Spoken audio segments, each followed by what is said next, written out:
Good evening to you. It is my pleasure to have your company here on the comprehensive and bold bulletin Maisha Prime News. We've got a lot lined up for you tonight. Here's at some of our top stories. Murang'a Women Representative Sabina Chege on Tuesday appeared before the IEBC Electoral Code of Conduct Committee following her rigging sentiments during the Azimio la Umoja rally in Vihiga County. Well, do you know what is Illuminati and does it exist here in Kenya? Tonight we have an exclusive documentary. Your questions will definitely be answered after having a glimpse at that documentary prepared by Bushebi Jr. We have these and many more stories prepared for you, and of course at the end of the bulletin there is a news segment 5 over 5. Welcome to the incisive and authoritative bulletin Maisha Prime News that airs Monday to Friday at 8 p.m. and 9 a.m. and on weekends that is Saturday and Sunday at 1 p.m. My name is Rida Keren Chabet.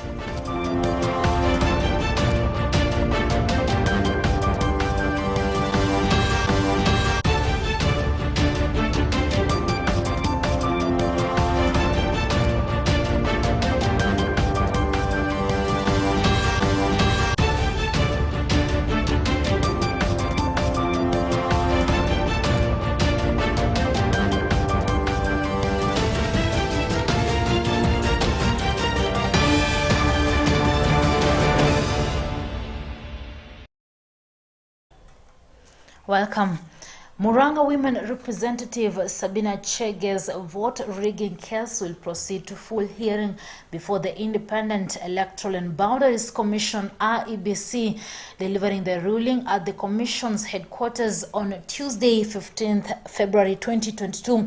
The IEBC chairman Wafula Chebukati stated that the Electoral Code Conduct Enforcement Committee has the jurisdiction to hear the matter. While appearing before the committee, Sabina's lawyers, led by Siaya Senator James Orengo and Rieda MP Otiende Amolo, argued that committee was overstepping its mandate. Here is the full story. The IEBC Electoral Code of Conduct Enforcement Committee has dismissed the objection by a team of lawyers representing Murang'a Women Representative Sabina Chege. The court, upon examination, found that the procedure followed by the committee and the decision rendered was within its powers and thus upheld the same. Chege appeared before the committee on Tuesday over utterances made by herself in Vihiga County last week, suggesting that Jubilee rigged the 2017 poll results. Unajua kule Central, nimesikia wengine wakisema hapa tuliwaibia. Kuna kaukweli kidogo, lakini kama tulijua kuiba, si hata hii tutafanya nini? Alafu the Commission's chair Wafula Chebukati directed that the objections by senior counsels James Orengo and Otiende Amolo are dismissed and the matter proceeds to a full hearing. We make the following orders. 1, that the preliminary objection raised by counsel for the respondent on 15/22 is hereby dismissed, and 2, this matter shall proceed to full hearing. Dated 15th February 2022. Chebukati submitted that Chege was wrong in her utterances, saying that all persons bound by the Code of Conduct should reassure voters of impartiality of the Commission and secrecy of the ballot. The court declined to issue the order sought by the applicant and dismissed the petition. Against this background, the Electoral Code of Conduct Enforcement Committee has jurisdiction and is legally seized of the matter before it for hearing and determination. Chege, who was being represented by senior counsels James Orengo and Otiende Amolo on Tuesday, argued that it was unprocedural for the committee to subject her to an examination without clear charges. When you look at it properly, they don't amount to the accusations that the Electoral Commission is presenting to us. Those presentations are out of context. The full text of what she said has not formed the basis of the breach that the Electoral Commission is talking about. And therefore we are going to mount a challenge and a big one. He told the committee that the accusation against the women rep did not amount to a breach of the electoral conduct, hence lacking weight to subject her to inquiry. Lawyer Otiende Amolo demanded to be provided with the full text of Chege's exact words during the Azimio la Umoja tour in Vihiga County last week before responding. Upon which you can enter into an inquiry as to the statement or utterances of Honorable Sabina Chege. And finally,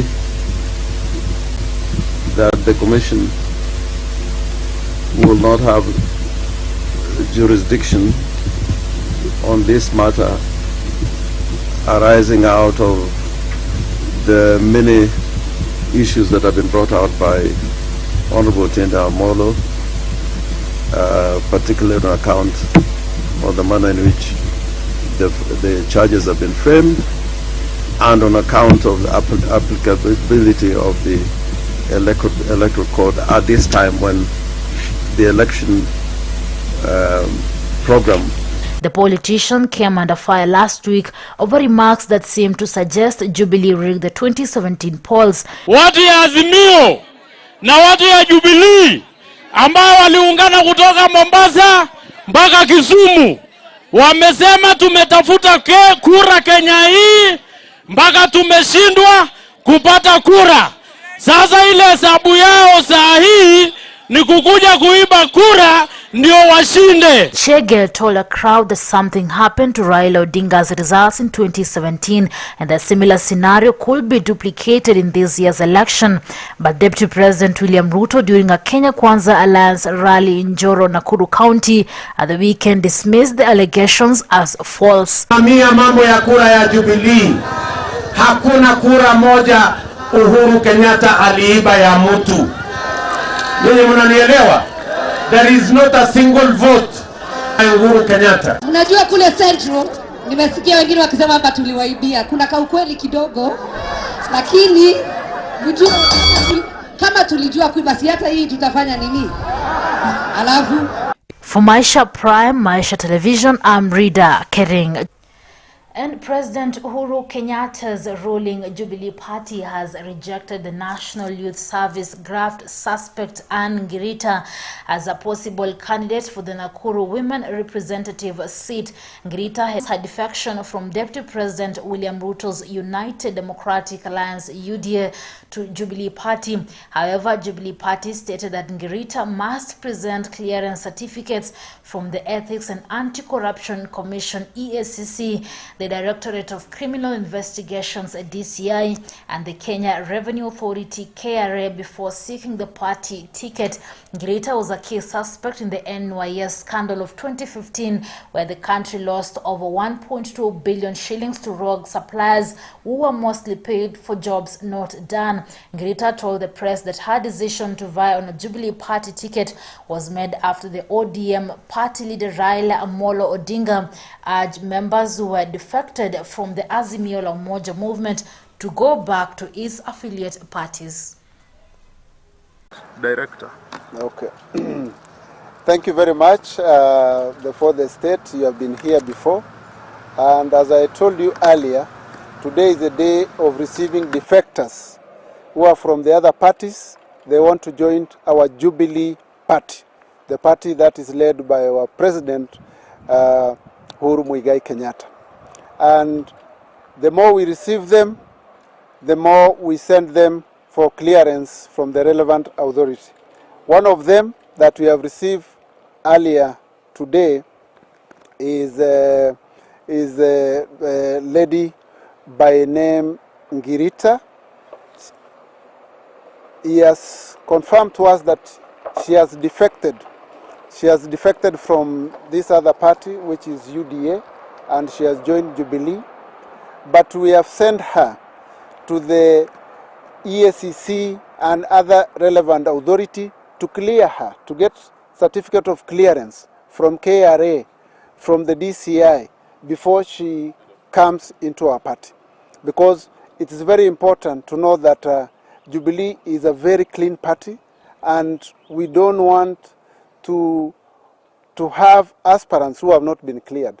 Nimetoka Naivasha Nimeamua kusimama kama women rep Nakuru County kwa sababu nimekuwa nikiangalia, naona vile wanawake wenzangu wanateseka na youths. Mimi mwenyewe ni youth, kwa hivyo najua yale mambo watu wamekuwa wakipitia, na nimekuwa nikisaidia wengine huku chini ya maji. Lakini saa hii nimejitokelezea na chama cha Jubilee.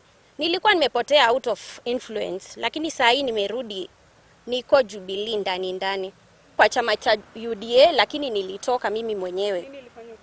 Nilitoka kwa sababu baba alipoongea kwa TV akasema nyinyi wenyewe mrudi nyumbani. Mimi nikaona mimi mwenyewe nilipotea kwa sababu ilikuwa out of peer pressure, si ati ni chama nilitaka. And moving on, Deputy President William Ruto on Tuesday, February 15th, met investors from the European Business Council at the Village Market in Nairobi County.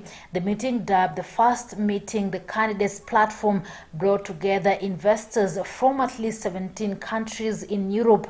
Ruto, who spoke on behalf of the other Kenya Kwanza co-principals, that is Moses Wetangula of Ford Kenya and Musalia Mudavadi of Amani National Congress ANC, noted that among the issues discussed was how to improve the local business environment.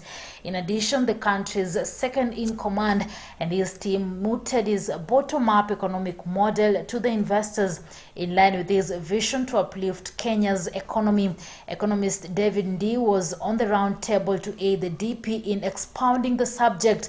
Ruto has recently shifted gears in his campaigns, focusing more on explaining to the electorate how he will revamp Kenya's economy if he succeeds President Uhuru Kenyatta. He has constantly pledged to resuscitate the agricultural sector by creating value addition for farmers, improve the manufacturing sector, and create job opportunities. The DP noted that there was an untapped market in Africa and the world at large, which he earmarked as potential revenue generators.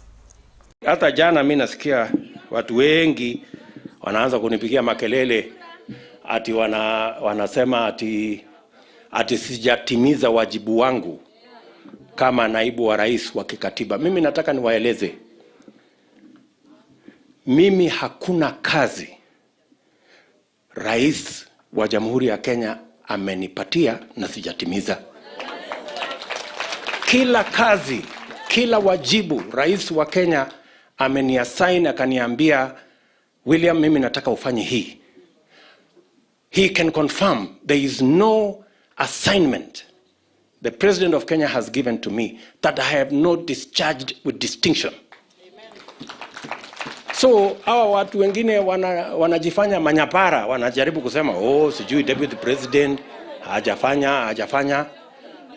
Wewe umejiappoint kuwa nyapara ya Deputy President, na wewe umechaguliwa kufanya kazi. Wewe ndio ufanye kazi yako ile umechaguliwa kufanya.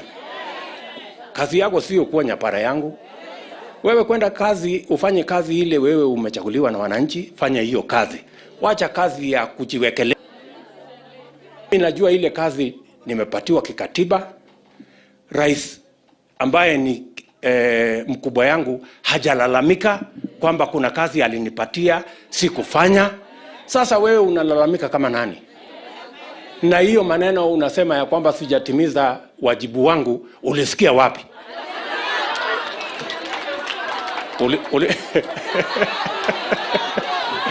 Ulisikia wapi hiyo maneno unasema sijatimiza wajibu wangu? Lawyers and politicians have deferred on a petition filed at the Mombasa High Court seeking to bar interest. I have brought a petition before the High Court of Mombasa, being petition number E005 of 2022, where I'm seeking the court's interpretation on an article of several articles of the Constitution. Among others is the role of outgoing governors. The basis of this petition is the oversight role of the two houses of Parliament, being the Senate and the National Assembly. These houses have an important role to carry out an oversight, and they are safeguarding resources of county government as well as national government, and where we have governors who have sat in their respective counties, and right now they want to jump over to the Senate or the National Assembly. Mimi naongea kama wakili, kama halijakatazwa basi linaruhusiwa. That which is not prohibited is allowed.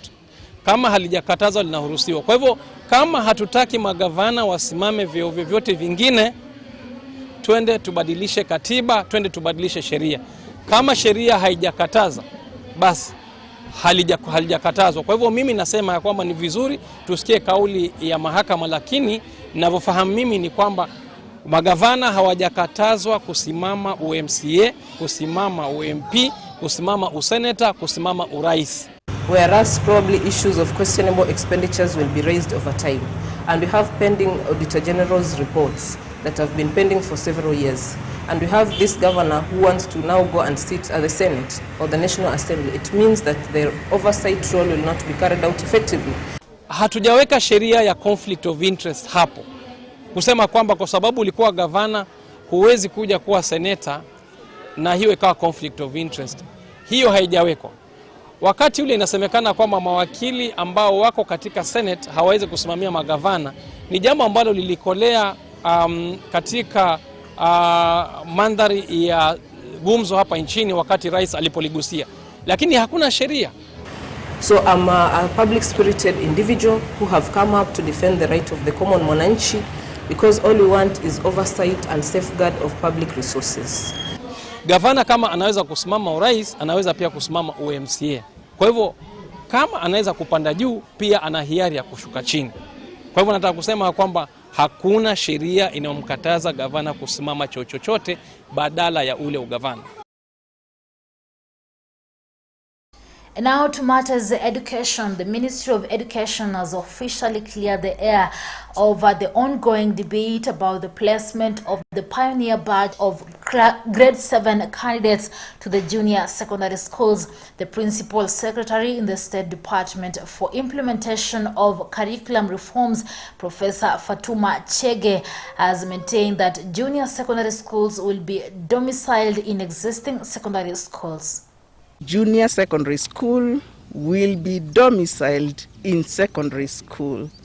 Now, there has been a confusion about hosting, about accommodating. It's very important to understand that if by any reason or for any reason a junior secondary school class will be accommodated in surplus classrooms in a primary school, that is accommodation. They do not belong to the primary school.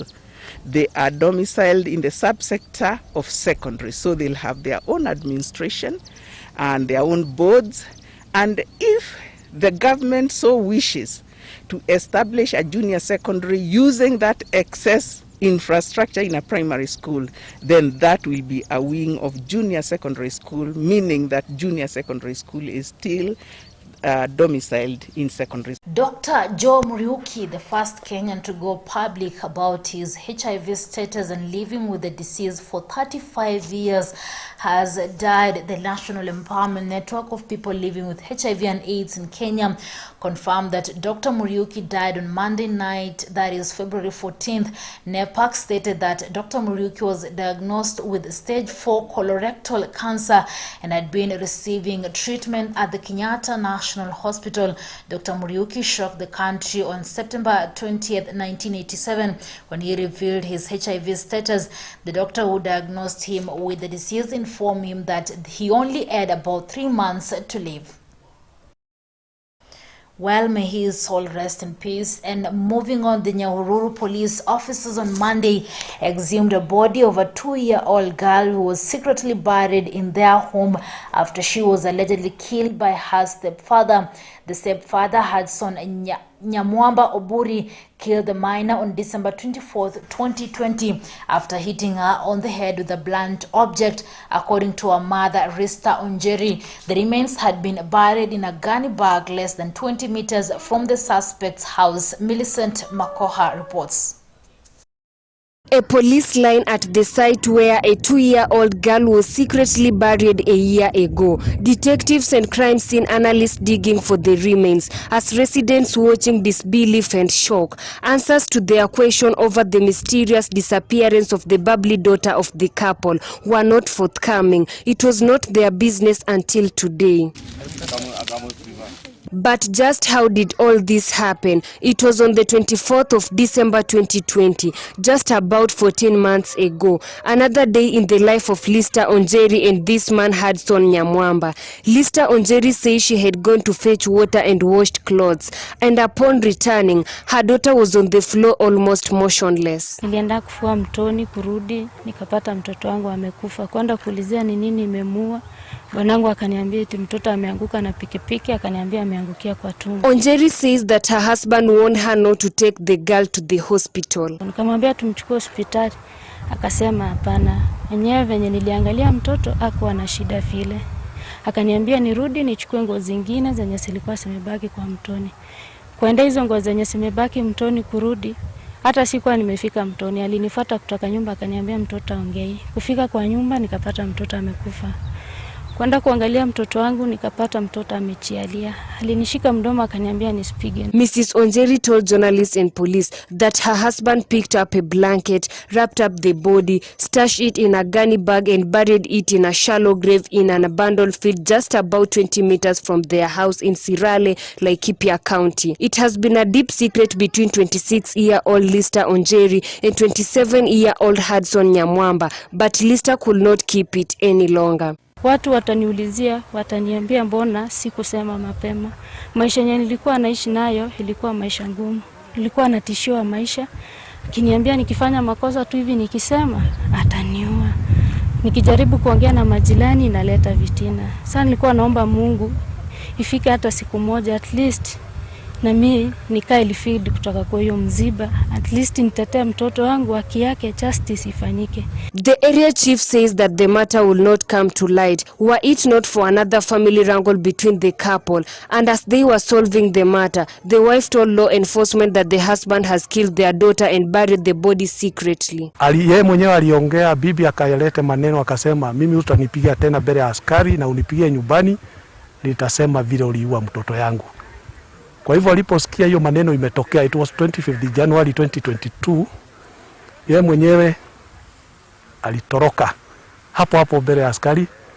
Kwa hivyo 25th akaenda. Since January 25th this year, police officers have been guarding the grave as they waited to obtain exhumation orders. Yesterday, digging of the grave started with caution on the small patch on earth. The exhumed body parts have been moved to Nyahururu County Referral Hospital mortuary, awaiting any possible medical examination. For Maisha Prime News, Maisha Television, I'm Millicent Makoha. And still on some sad news, police in Cherangany, Trans Nzoia County are investigating the death of a 27-year-old security guard at the Cherangany Dairy Group. A night security guard who was reporting for a night shift discovered the lifeless body hanging on the roof of the toilet. The factory security guard was discovered in the female's toilet, having been murdered. We also saw a trace of blood which indicated that he might have been murdered elsewhere and dragged to the female toilet. He also had a rope around the neck which was tied to the frame of the latrine. Sasa amesikwa juzi alafu tena mwingine amewawa. Hiyo kitu imetuumiza sana.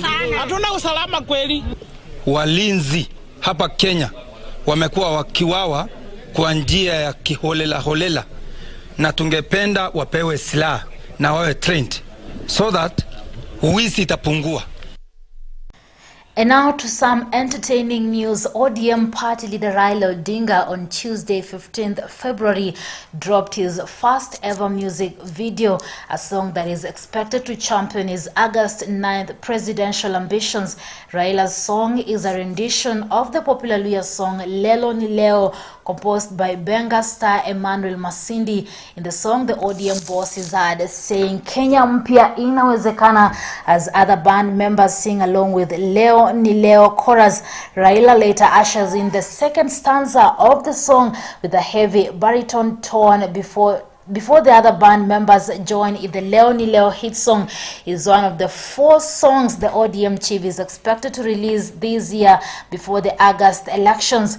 The former Prime Minister is also expected to do a music collaboration with young artists, including singer Trio Mio. Let's just have a look at a bit of the song by BAMBA, the artist.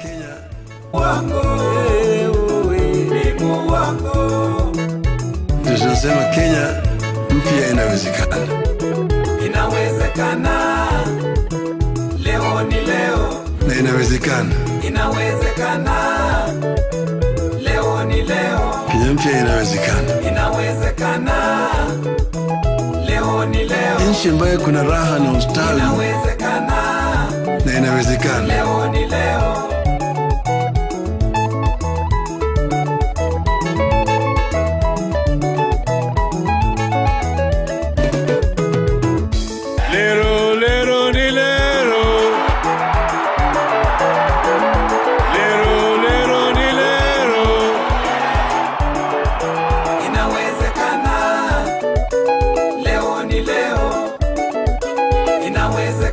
Ndoto yao ambayo walisema Mungu bariki nchi yetu ya Kenya, haki iwe ngao na mlinzi, tukae na undugu, amani na uhuru, na raha tupate na ustawi. All right, and with that story, let's break for just a few minutes. And remember, after the break, we have a comprehensive documentary on one of the most discussed topic: is Illuminati real in Kenya? Make sure you're tuned in.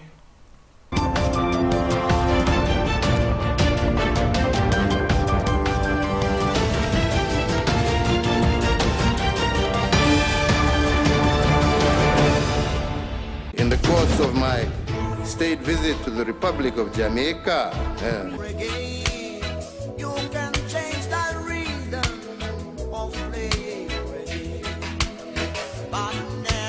Jamaica. Greeting Mr. Kenyatta today in Jamaica. Come back home. You have a choice to make.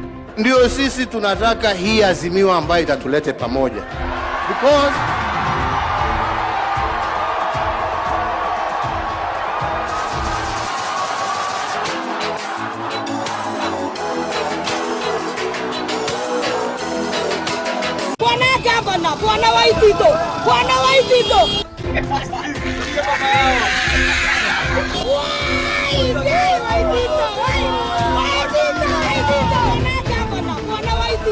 Bwana Waitito. Huyu daktari wa Kakamega anaitwa Boni Kaliwale. Wewe Toli. Kaliwale kwa jina la Kibaluya ni mgonjwa. Toli, how do you know? Kaliwale na Kaliwale, akatiti Kaliwale, kamgonjwa kadogo. Toli, how dare you? Wewe ni mshenzi sana. Toli, wanuya sisi sio shenzi. I am a doctor of medicine. I don't know what you are. Yes, sir.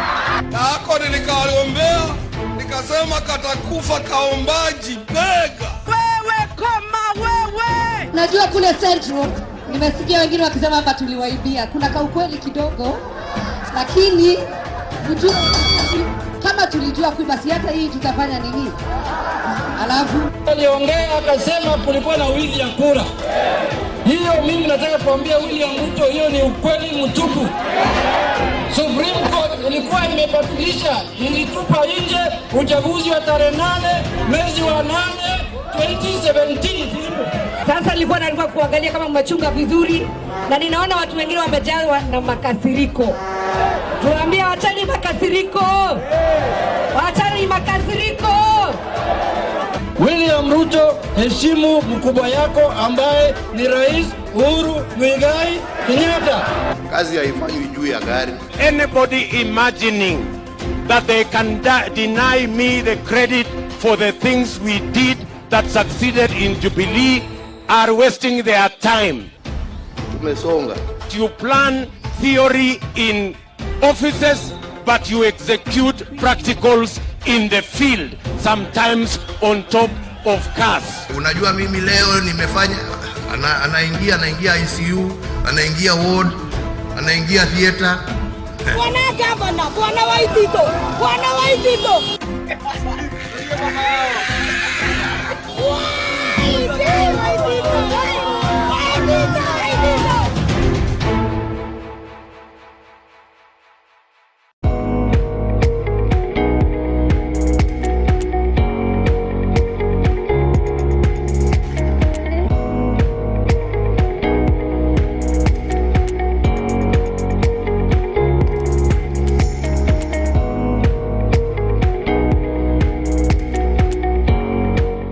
Shangala Technical Training Institute, Center of Excellence.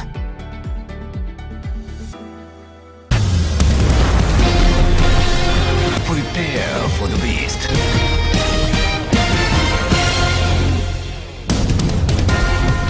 Informative. Authoritative. Unbiased. Welcome to Maisha News.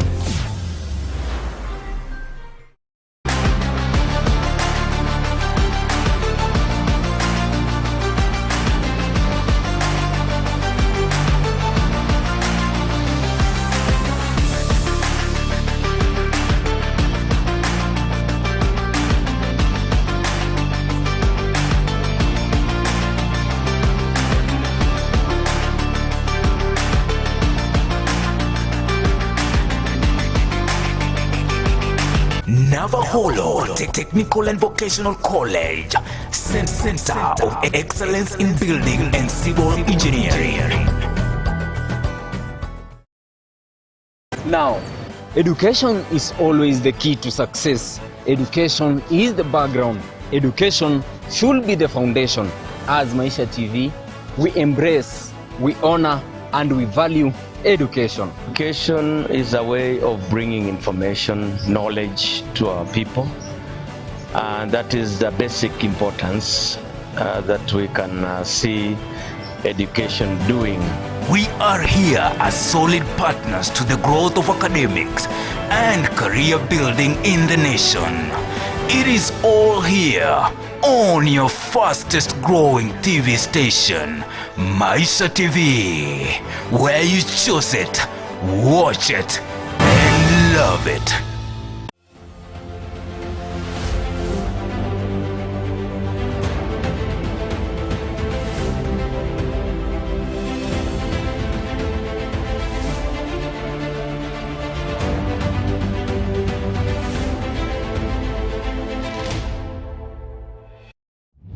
It is not enough to be a leader. You don't walk when you're supposed to run, and you don't run when you're supposed to walk. You don't have to wait for a crisis to create a solution. You must have a plan. You must know that when you get knocked down, you must get up.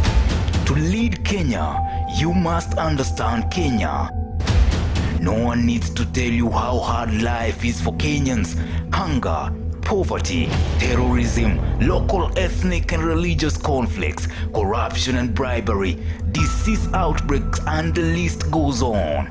Kenya is an idea stronger than any army, more powerful than any dictator or tyrant, an idea that gives hope to many lives and future to all Kenyans. On August 9th, we are going to select leaders for this country. Make a wise choice. Dr. Doolittle, the Queen's fallen gravely ill. Let's get to work. Everyone pack your bags! You can talk to animals. Hello, Barry. Hello, lunch. What's our next move? The magical Eden tree on an uncharted island. It's a perilous journey. I'm too beautiful to die. Are you ready for the adventure of a lifetime? Oh my gosh! Nothing to be ashamed of. Unapotia bidii katika maisha, mwishowe unafanikiwa. Unapotazama runinga Maisha, unajifunza, unaelimika na unafurahia. twakujuza kila mara, tutia fora kukupasha yaliyomo, yanayojiri na kujenga maisha mbeleni. Hii ni runinga ya Maisha. You must learn to wake up in the night. Use your nights when people are asleep and there's no distraction. You wake up. No man who has taken time to holistically give himself to the word of God has not proved it that it works. The word of God cannot fail. All the sins were paid for on the cross. When Christ died on the cross, all our sins were paid, and we are now free. Our past, our present, and future sins have been forgiven. That is why we lay hands on the lame and they walk. We lay hands on the blind and they see. We lay hands on the deaf and they hear. It's powerful enough to give you the answer on its first application. Someone tells you in the office, over my dead body for you to rise. Don't fight him. Go back to your control room. Madish kalika baruskiata. God will remain God in whatever circumstances we are finding ourselves in.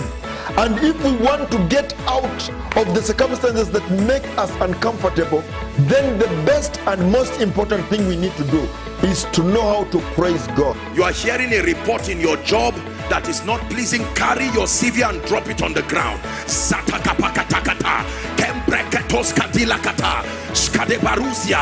The Bible says he abides in the praises of his people.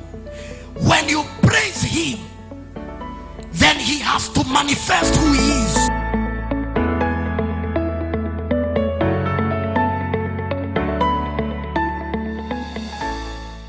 The stage is set.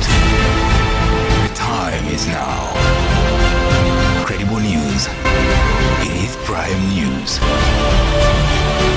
Only on Maisha TV. Prepare for the best.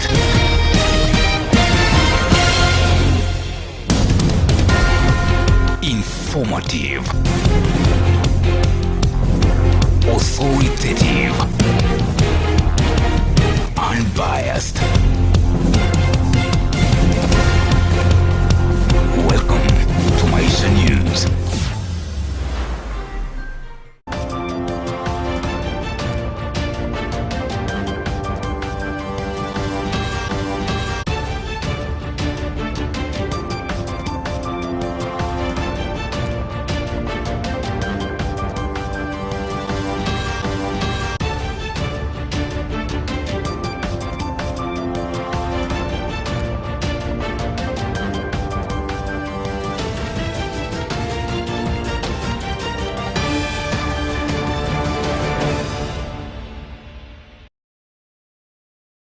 Right, welcome back and thank you so much for staying with us. This is Maisha Prime News with me, Rida Kering Chebet.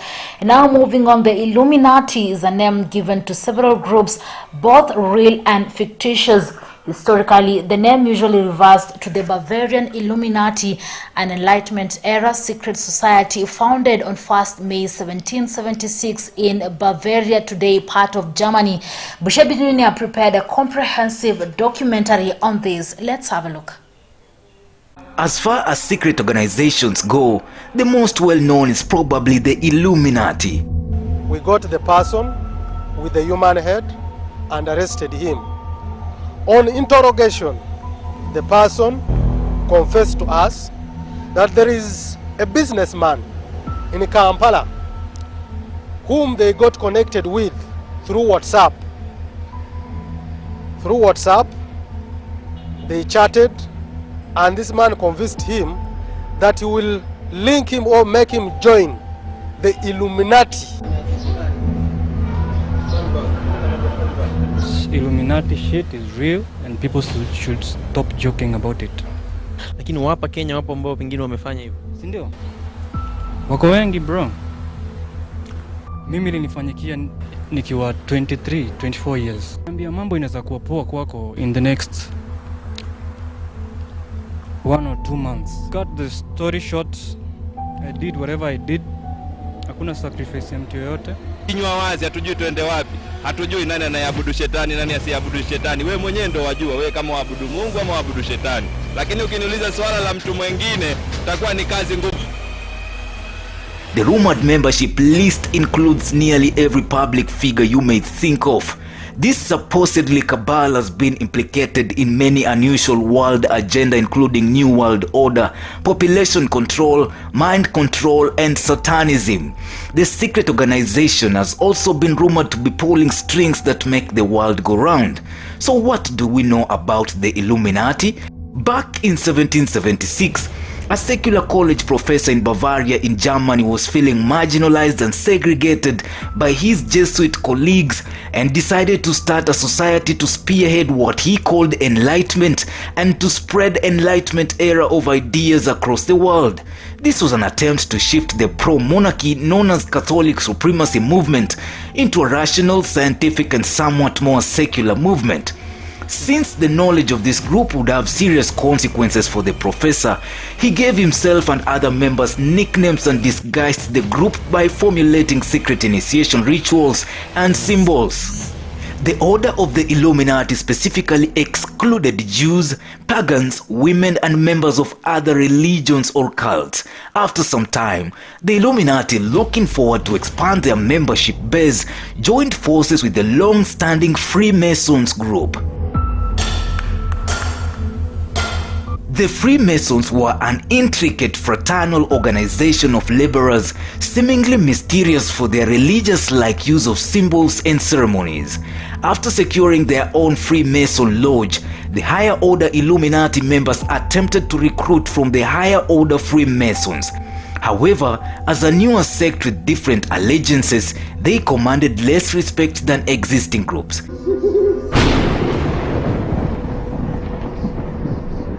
Still, despite significant infighting over various rituals, political and social focus, and other petty differences, the Illuminati managed to recruit between 650 and 2,500 members in Bavaria at their peak around 1784. Around this time, another unknown Christian cult known as Rosicrucianism infiltrated the Illuminati. They were very religious and opposed the idea of enlightened philosophical scientific rational movement. After infighting and further attacks by outside groups as well as too high a membership to keep the order a secret, knowledge of the group got out. Many members were exposed and a number actually held a fairly high positions of power. After being accused of publishing anti-religious literature, the Bavarian government banned all secret societies and seized and published a large number of important documents from the Illuminati founders. This effectively ended the existence of the group, and the original founder fled Germany.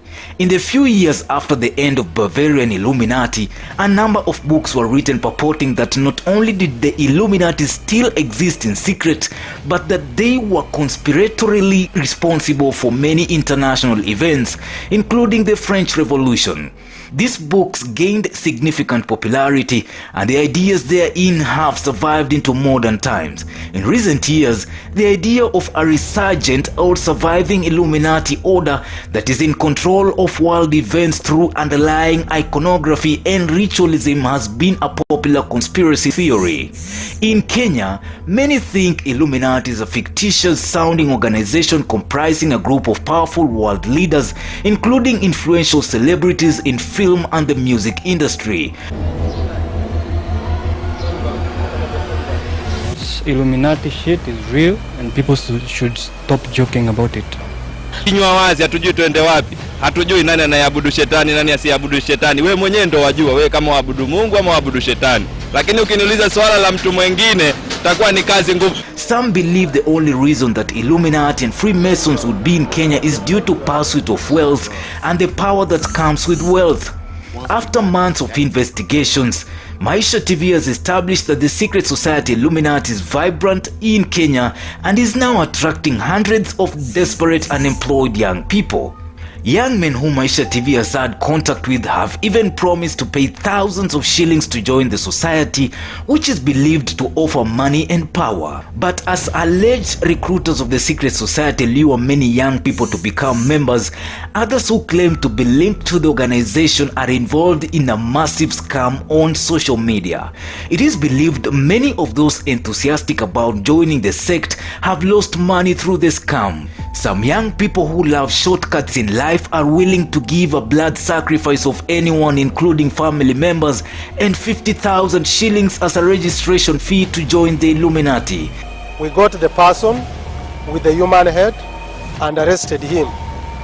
On interrogation, the person confessed to us that there is a businessman in Kampala whom they got connected with through WhatsApp. Through WhatsApp, they chatted, and this man convinced him that he will link him or make him join the Illuminati. According to a Facebook group, Illuminati in Kenya, the society is divided into two big groups: Banking and Money Group and Secret Societies Group. Other groups include political, intelligence, religious, and education groups. In October 2019, investigations on the murder of a Catholic priest, Father Michael Maingi Kengo, who was abducted from Machakos, took a new twist after a suspect claimed he sacrificed his life to get rich in line with the Illuminati cult. Kavinya Mwangangi, aged 46, told detectives he's a member of the secret cult when he was arrested at Kategi village in Embu County. Some notable public figures have had to deal with rumors of Illuminati links too. Kenyan music producer Magic's anger also shocked a section of Kenyans after confessing that his overnight success was a result of joining the Illuminati. 1 or 2 months. Cut the story short, I did whatever I did. Hakuna sacrifice ya mtu yoyote. And to check mic, can you hear me? Veteran singer David Mathenge, better known by his moniker Nameless, says he is still disturbed with the rumor that he is a member of the Illuminati, a reported cult sect. Nameless says he's never gotten over the rumor, which started doing rounds when his close friend and popular rapper Issa passed on in 2003. To be loved or to be loveless, to have a home or to be homeless, to have a car or to be carless.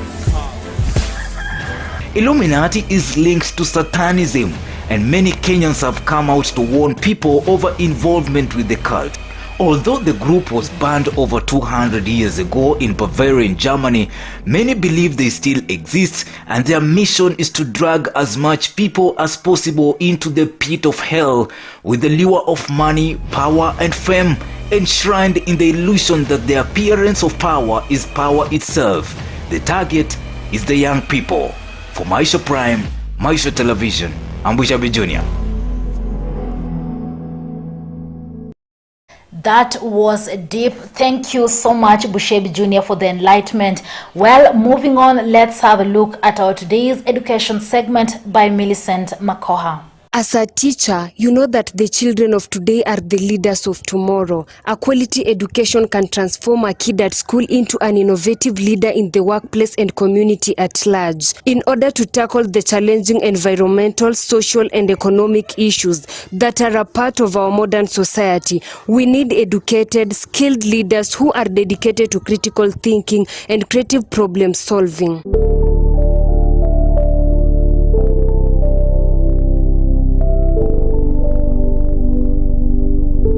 In Shinamwenyuli High School, located in Butere Sub-County in Kakamega County, is the Center for Excellence in Equipping Students with Skills and Knowledge in Academics. Yeah, my name is Ogola Samuel. I'm the principal of SCK Shinamwenyuli Secondary School. Shinamwenyuli Mixed Secondary School is a school found within Butere Sub-County in Kakamega County, in Marama Central location. Within the Greater Butere constituency. Shinamwenyuli Secondary School is a mixed day school that was established in the year 1999 as a community project to take care of the children who are leaving primary school at that particular time but who are not able to continue with their secondary school because of the distances that were involved in going to very many schools that were very far away from the main primary schools that were feeders within this particular community. A school population that is currently still growing, because our Form 1s and Form 2s, we are at 4 streams. Form 3s and 4s, we are at 2 streams. And we are already foreseeing a situation where come May this year, after the results of KCP are released, we are likely to have an influx of more students coming in. So that number is likely to still go up. So we thank God for that.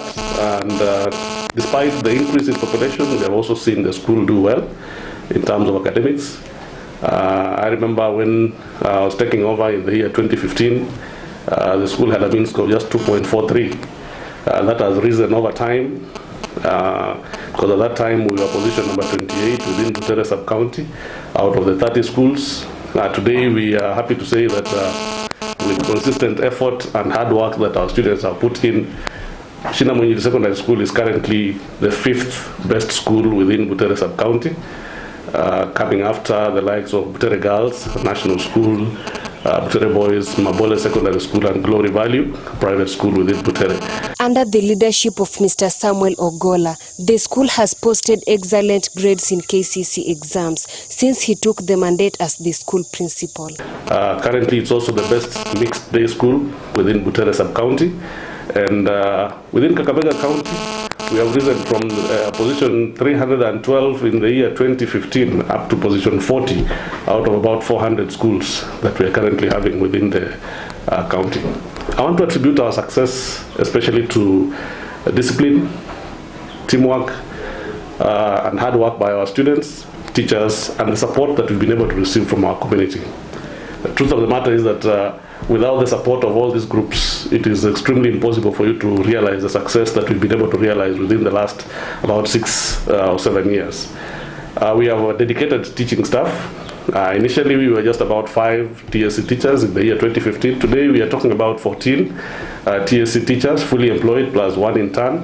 That gives us a total of about 15 teachers. And of course, with this kind of number, definitely we are likely to even do much better in the coming years.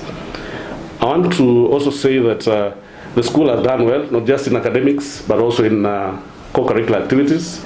Of course, with the break that we have had because of COVID in the year 2020 and partly 2021, we have had a lull in the performance. Apart from academics, the school also participates in co-curriculum activities such as drama, music, soccer, athletics, among other games. But our boys and girls have participated very well in co-curricular activities. We have particularly done well in the area of handball for our girls, because the school has been our district champ, our sub-county champions. They represented the sub-county at the county level in the year 2019 and even in 2018. And I believe that when the games are resumed in the near future, the team will still do well. In the area of music, they've done well. The school has participated in music up to the national level. And though we may not have featured very well at the national level, but it's already an indicator that our school can do well given a chance. Mimi ni kiongozi wa walimu katika idara ya utangazaji. Muhimu tuweze kukuza vipawa vya wanafunzi katika shule zetu. Tuweze kuwaeleza umuhimu wa masomo na pia tuangalie talanta zao, wale ambao ni watangazaji, wale ambao wana vipawa vya kuweza kusimulia matukio mbalimbali. Tuweze kuwafunza na kuelimisha jinsi wanaweza saidia au kuleta mchango katika jamii yetu. My name is Mwanga Ebinet and I am in Form 3 West and I am the Secretary of Journalism Club. Maybe somebody may admire me and I can be a role model of someone, so that even when I'll be presenting the news outside there, maybe no one can say I don't want to be like Ebinet. I want those positive reactions that I want to be like Mwanga Ebinet, the news presenter of a certain radio or a TV presenter of certain channel. That is. The students in the school has appreciated the school principal for the efforts he has put in moving the school forward. I'm the school president. I was elected as the school president so that I may pick over from the other president, and also my aim was to accomplish the missions that the previous president had not accomplished. So some of the strategies that I've put there to ensure that the school runs well is that I ensure that the academics programs are running very well and smoothly, whereby I ensure that each and every class is attending, no lesson is missed, and teachers are attending their lessons according to the schedule. We are strict, very strict on the discipline of the students in this school by ensuring that those who go against the school rules are punished or they can be given severe punishment or even be suspended from the school, so that we control some of the evils some students practice in other schools. Some of the punishment in this school we have like weeding the flower beds, and also they can slash, making the environment to be so beautiful. But some of the corporal punishments are not included in this school, such as thorough beating of the students. We don't allow that. And also the prefects are not allowed to punish the students, but theirs is just to control and teach and tell the other students what is supposed to be done and what is not supposed to be done. So in case a student has found some of the mistakes, that student is taken to the teacher so that teacher can give the way forward. So maybe whom shall you like to be when you move out of this school? So in case I move out of this school, which is next year, I'll be out of this school, I will wish to carry out the good leadership.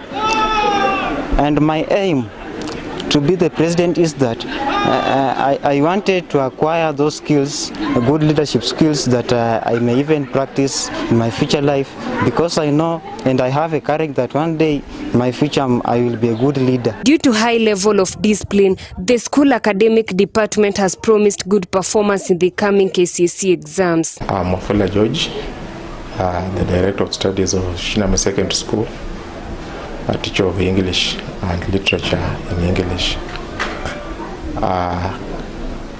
This school has been registering a tremendous improvement in terms of performance.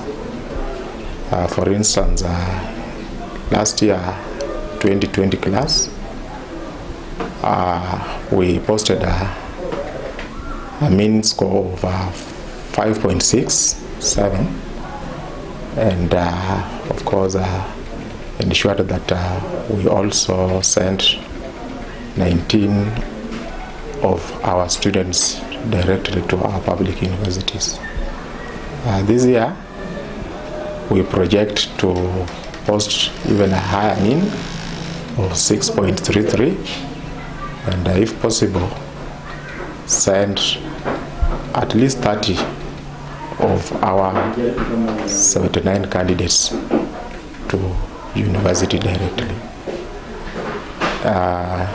In terms of strategies, we've been working as a team headed by our principal, Mr. Ogola. We ensure that we set targets, and those targets are met within the time frame that we've given ourselves. For instance, every department comes up with their targets.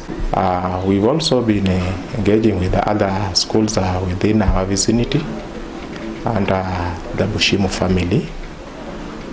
We've been having joint discussions and contests, as well as joint exams, so that our students are able to share knowledge and benchmark against each other, as well as also share the human resource in these 5 sister schools.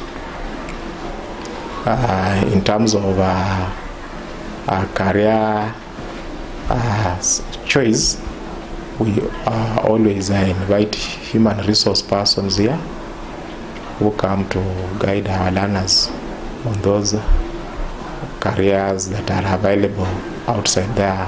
Mr. Ogola has appreciated the area member of parliament and other stakeholders for the health cooperation in pushing the school forward in academics, developments, curriculum and co-curriculum activities. We want also to thank and appreciate the stakeholders within this community for having been able to give us the support that we really have enjoyed. In particular, I must single out our area member of parliament, the Honorable Mr. Tindi Mwale, for the support that he has given this school. In the area of bursary allocation, the school has benefited quite a lot in the area of bursaries. For the last 4 years that Mheshimiwa has been member of parliament, many of our students come from very needy backgrounds. And to support them and to enable them be in school, they've actually had to rely strongly on the bursary support that they've been able to get. And I want to appreciate that effort that has been given to us by the area member of parliament and the CDF committee. As we speak right now, there is a project that is going on to build 8 classrooms, a story building, a major project that is being undertaken by Butere CDF to the tune of about 18 million Kenyan shillings. The project is about complete, just awaiting the last few touches, and then finally it will be launched. I believe strongly that that is going to add value to this particular institution, given the fact that the population is also going up quite rapidly. Our parents have been very supportive. They have stood with us, especially on matters of discipline, and I believe that the kind of discipline we enjoy within the school actually emanates from home. So those are people we cannot forget in appreciating, especially when it comes to the success that the school has really enjoyed. For Maisha Education segment, Maisha Television, I'm Millicent Makoha.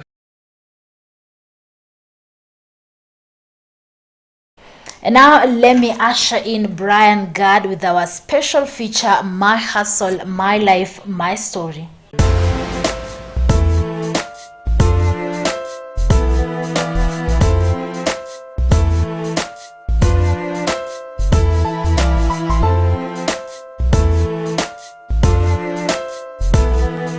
In a common knowledge, nowadays small enterprises or the so-called hustles are very important to the economic growth of our nation. Small hustles independently require less capital, less workforce and less input. As it is said, small businesses are for the patient, brave and resilient. In Bungoma town, Bungoma County, nearly 70% of Bungoma County residents are unemployed youths. The positive contributions of hustles mtaani are seen and appreciated in the epoch of the structural unemployment we besiege. In the heart of Bungoma town, we meet a small-scale trader Albert Mutehene, a retiree who runs a small-scale workshop. He tells his story. My name are Albert Mamunda Mutehene. I retired from the Postal Corporation of Kenya 2014. Yes. I was a branch manager Bungoma Post Office, Bungoma County. I was working for the Postal Corporation of Kenya. Postal Corporation of Kenya. As a branch manager, Bungoma County. Yes. Yes. After retiring, you realize when you are in employment, yes, you are used to counting money. Yes. You edit money as a branch manager. You must say all those branches, because I was governing the branches within Bungoma County and the Patrick County. Yes. So you can tell us briefly what this workshop of yours entails, what you do in it, the services you offer. What I offer in my workshop, I do the welding, molding, and also partly I sell the spare parts, the old and new spare parts for Toyota vehicles. Alright, so in this kind of business, we realize that it might have challenges, especially now that we're in a period that you're just recovering from COVID-19. So what are some of the challenges that you've been facing? The major problems within this was COVID-19. Yeah. After the COVID-19, you realize it affected the economy of the country, the whole world, not the country. Yeah. So it also affected the pockets of the customers. Yes. But what we do, we only try to survive on the little we earn. That's what we do. So are there any specific challenges that you would say affect this kind of business only? Oh, the challenges are that with the current new vehicles coming, isn't it? Yeah. Now selling the old spare parts is a big challenge because the new ones are streamlined on the side of computer systems. Right. Yes, and the old one is manual. Yes. But whether the manual are being washed away currently. We're dealing with it. That's a new challenge. That's why I also now decided to introduce a welding in that business to cover the losses in the other side. Yes.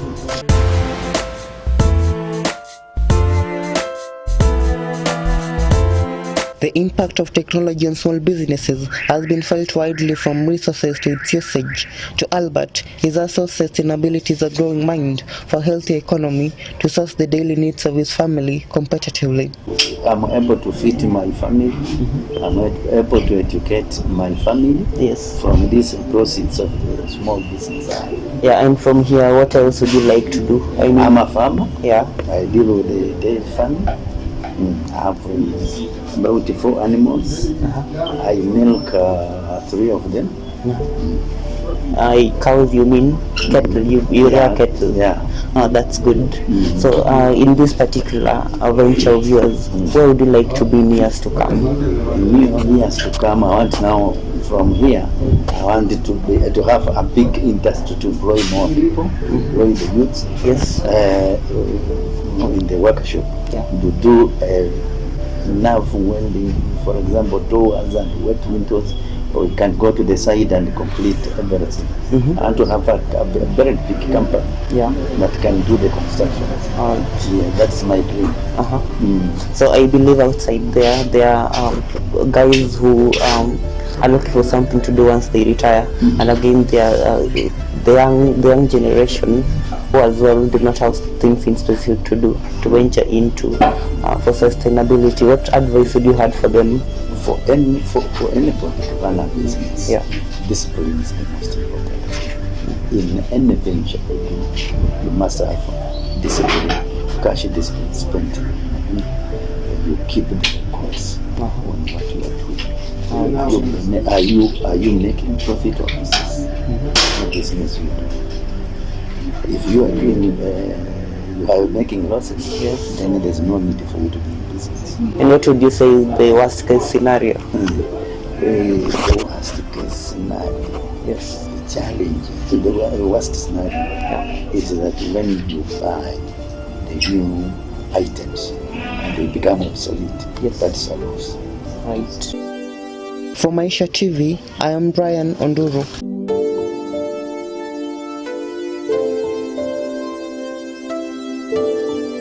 Asante sana. That was our reporter Brian Gad there, who brings us My Hustle every day here on Maisha Prime News. Let's shift focus to our news segment, that is 5 over 5. There was an increase in the number of gender-based violence cases between January 1st and 31st. That is according to the Federation of Women Lawyers. According to the report released on February 10th, the cases reported on their toll-free line was over 176, an increase from 161 in December. The number of child custody and maintenance cases was also high, with 80 cases. The report was done to analyze the nature of cases received on their toll-free line between April 5th and January. They attribute the rise in these cases to the pandemic that caused many Kenyans to suffer economic constraints. Nancy Ikuno, who is the FIDA Kenya chairperson, said the toll-free line was launched in April 2020 to help GBV victims report incidences during the pandemic. Ikuno said the most common GBV identified from the toll-free line were physical assault, rape or attempted rape, defilement, physical abuse, child marriages, psychological torture, and child neglect, with the report mainly found in Nairobi, Kisumu, and Mombasa. However, this does not reflect There is a general fall in cases of gender-based violence, as many victims often fail to report due to fear of more violence and stigma. Others are suffering, especially men, but they are afraid to speak up. The country needs to put up more shelters for victims who require rescue and support. If you are mistreated, speak up or seek a mediator or a counselor.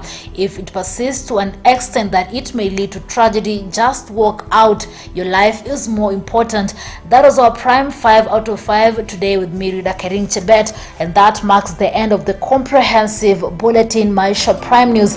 But continue tuning in to Maisha TV for comprehensive, educative and informative and also entertaining programs from the editorial board and everyone who made this a success. We say thank you. Remember, Maisha Prime News airs every Monday to Friday at 8 p.m. and 9 a.m. and also on weekends at 1 p.m. Enjoy the rest of your viewing.